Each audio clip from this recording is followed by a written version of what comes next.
Ini mohon maaf karena Demokrat ini kan ada etika politik. PDIP, maaf Demokrat tak diundang puncak bulan Bung Karno. Sekretaris Jenderal PDIP Perjuangan Hasto Kristianto memberikan klarifikasi atas tidak hadirnya perwakilan Partai Demokrat pada perayaan puncak bulan Bung Karno di Stadion Utama Gelora Bung Karno, Jakarta, Sabtu 24 Juni 2023. Ia pun menyampaikan maaf.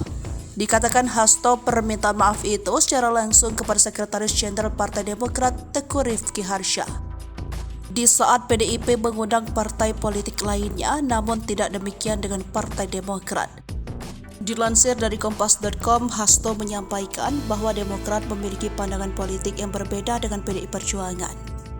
Partai Demokrat memang sudah berkoalisi dengan Partai Nasdem dan Partai Keadilan Sejahtera untuk usung Anies Baswedan sebagai calon presiden. Hasto tak ingin hubungan antara Demokrat dengan Nasdem dan PKS menjadi renggang karena diundang ke acara partai yang beda pandangan politik. Ia menuturkan bahwa PDIP Perjuangan akan terus berkomunikasi dengan Demokrat setelah pada akhir pekan lalu kedua elit partai bertemu.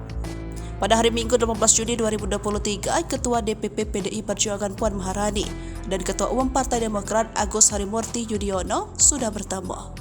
Sementara itu, perwakilan partai politik yang sudah menyatakan hadir yaitu Partai Golkar, Partai Kebangkitan Bangsa atau PKB, PAN, P3, Partai Hanura, dan Partai Perindo.